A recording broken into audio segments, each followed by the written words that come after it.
Good morning, my brothers and sisters.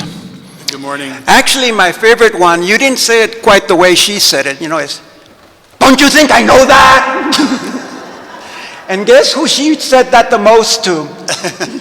Vina, should we do it this way? I already know that. Don't you think I know that? It's beautiful. I divested because I need to show the color purple. That was her favorite color, and I did this last year as well. The very word Eucharist that we partake of today, it means thanksgiving. So we start by giving thanks, in particular for the people that helped make this celebration possible. Father Emilio. I have no problems calling my son Father, okay? Father Emilio. For Charles, a musician. Peter, our tech. And a special thanks for Marcia, our sacristan altar server. You got to understand, she's the boss. She's the power. I'm her right-hand man. I'm her assistant. And Fina would be so proud of Marcia. Like that pilot, that female pilot, she is the one, okay? I want to thank all the people out there on the live stream for attending. And I want to thank all of you for being here. And a special thanks for you, the members of our bereavement group. It means so much to me to have you here. Mama Celi, le estoy dando gracias a toda la gente que está aquí, al Padre Emilio, a todos los que están sirviendo, pero quiero decirle a usted unas gracias muy, muy especial. Gracias por tener a Delfina, a criarla, formarla. Tan buena mujer que era por causa de usted y Papá Nicho. Y gracias por aceptarme, darme el permiso de casarme con su hija y hacerme miembro de su familia. Cómo me aceptaron con brazos abiertos. Muchas, muchas gracias a usted especialmente. But above all, we give thanksgiving to God for having given, or better yet said, loaned this beautiful person to us. She was and continues to be a blessing for us. And I say continues to be because you can pray to her and ask for her intercession.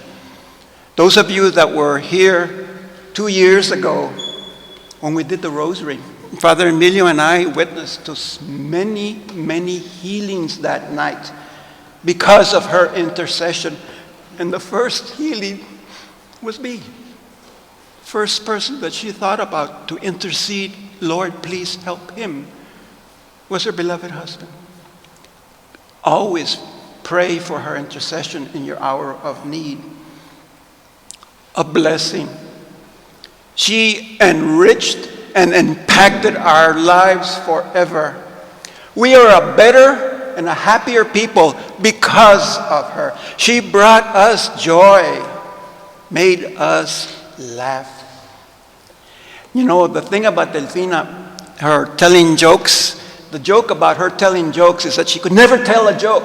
And all of us were waiting for her, and she would be starting to tell a joke. And sure enough, at the very end, she'd screw up the punchline. We would laugh and laugh and laugh because she could never get the joke out correctly. She made us laugh just by doing that. She was a teacher to the core. And who she taught first was us. By her example, by her words, by her giving of her entire self unto us. And it's not just us, or friends and relatives. She shared her life with everybody, with strangers. As Emilio touched on, she believed in social justice. People out there in pain. In particular, she reached out to people who suffered injustice in their lives. She was for restoring their rights. So we are thankful to God for the many years that He allowed her to be with us. He gave her to us, And as is his right, he took her when the time was right for her to leave. A day ago, Father Emilio and I were kind of comparing notes, and we were talking about, well, what are you going to say? Well, what are you going to say? And it turns out we were going to say exactly the same thing, you know, and I am the father of the Father, okay? We think alike. So what he had was this theme about remembering her, and that was my theme. So I'll just touch on it briefly because he's already said a lot. She's gone. She's gone. But she is an eternal joy. But she can always be present to us here on earth by us and how we remember her and how we engage in conversations, talking about her constantly. Never forget her. Always talk about her. Share stories about her. Look at photos of her and videos. Comadre Celia, remember that one time you brought me the video and I cried and I said, no, I'm not ready for it, right? I wasn't. But in time I told you I am. And you brought the video and you shared that video of Fina and we really enjoyed it. Keep on doing that, sharing of her with us and me in particular. I have here a lot of memorabilia of Delfina, things that you can look at after Mass, things that meant a lot to her. She loves scarves. She loves scarves. So I have a bunch of rebosas and scarves right here. I have the jacket and the hat she wore that day, that February 2019, the last time it snowed here in Tucson. I keep that. I will always treasure that. And then there are the books. One book in particular, that's her dissertation for her master's degree at Notre Dame. You guys should leaf on it and take a good, quick look at it, I guess, because I could never understand what she wrote, but it's impressive. It's impressive what she wrote. And then she published. I have here the book honoring Dr. Zamora. And they asked Delfina to contribute to that book. So there is a chapter, it's bookmarked there, where Delfina will talk about Dr. Zamora. But Delfina, being Delfina, okay, always good to take advantage of a situation. She wrote that article honoring Dr. Zamora. But she took that opportunity to talk about her father, her beautiful, beautiful father. So she mentions and says, Dr. Zamora was a great man, just like my father was. And then she talks about her father and how wonderful a person he was. We too remember him today.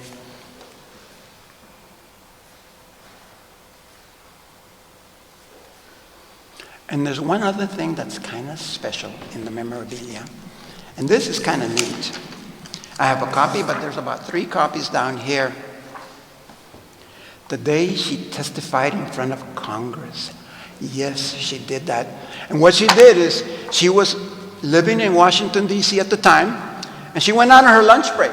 She went out on just taking a lunch break, and all of a sudden she goes to the Congress halls, and she ends up testifying. And they recorded it here. I have here her testimony before Congress. It's amazing. It's amazing. And it's not just what she said. What she said was extremely valuable. It's how she said it. You know, my wife was bilingual, English and Spanish. But in reading these, you're going to understand that Fina was very fluent in bureaucraties, okay, bureaucraties. That is the language spoken by people who work for the federal government, especially in Washington, D.C. It's a language unto themselves. And Fina could speak bureaucraties with the best of them. I'm really proud of her. If she was proud of women who did accomplish great things, I am proud of her and all her accomplishments. But it's not just that. She wasn't just English, Spanish, and bureaucraties. Did you guys know that she spoke French? She studied French and she could speak French for a while, okay? And one day when I discovered that, she actually said some French words and a few phrases to her professor, I went like, whoa, she can speak French, and my heart melted. And right then and there I knew, I have to marry this woman. And speak to me, oui, monsieur, oui, monsieur. I fell in love with her when she spoke French to me. My beloved Delphina. One more thing though. And this time I'll get a little bit serious, and I apologize. But the reality is, we are aging, most of us. And we're going to face death often from now on. That's just the reality. Ask my friends, my dear friends in the bereavement group. It faces us all the time, doesn't it? So I'll share a little bit about the experience of losing someone. The idea of moving on. We have talked a lot about moving on. It's been 2 years now, and I'm still beginning to understand, still struggling with what it means to move on. I know all of you miss Delphina tremendously. But for some of us, a few of us, you four in particular, you know what I'm talking about. Losing someone is far more than just missing them.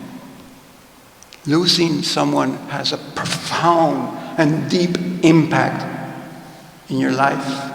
Your life changes forever, and you know that. You're nodding, you know that. Life-changing experience, this loss.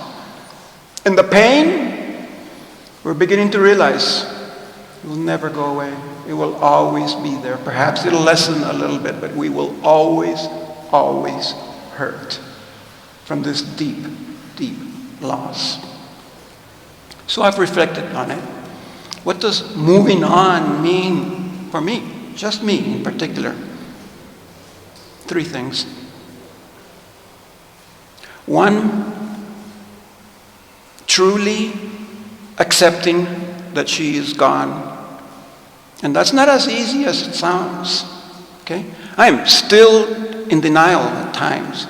You guys know exactly what I'm talking about.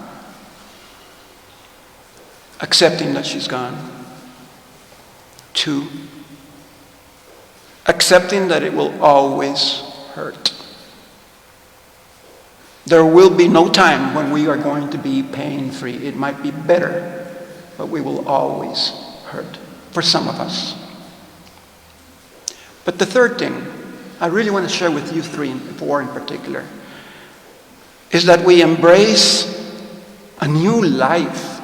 It is an opportunity for a new way of living. New life, you four. For me, it's new life without Delphina and within the pain. But it's new. It's a new way of existing. And it's not easy. So I come back to how I started. Thanking God.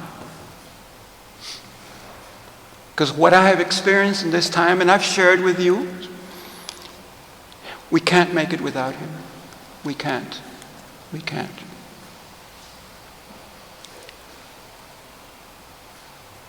He offers His hand.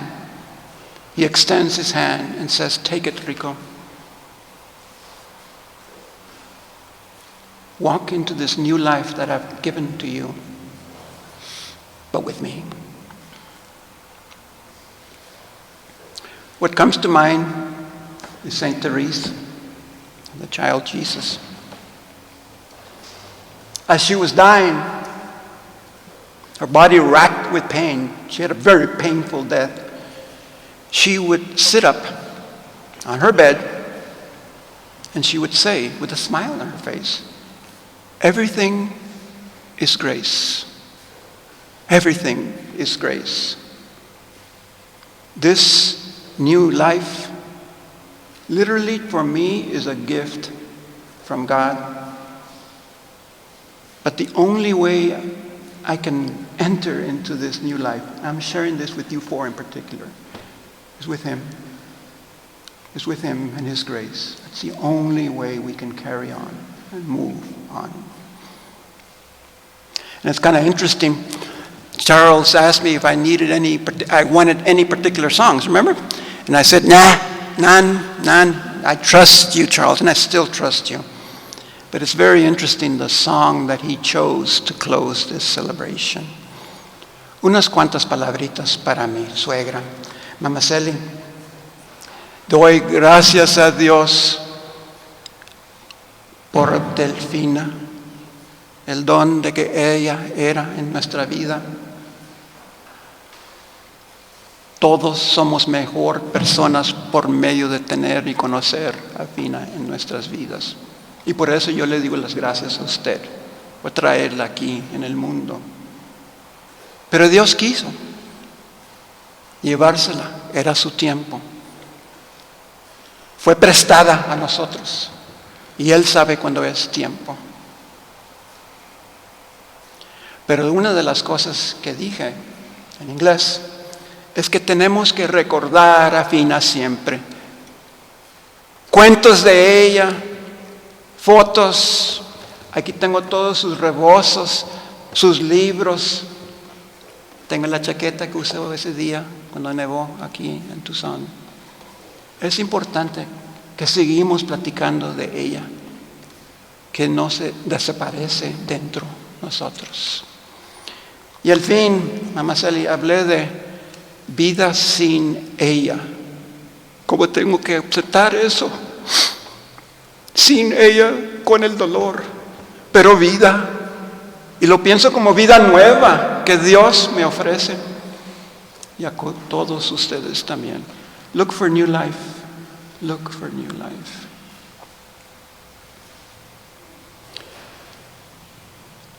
Santa Teresita, cuando se estaba muriendo, Mamá Celi, en su agonía, todo lo que decía es: todo lo de Dios es gracia. Todo lo de Dios es gracia. Charles.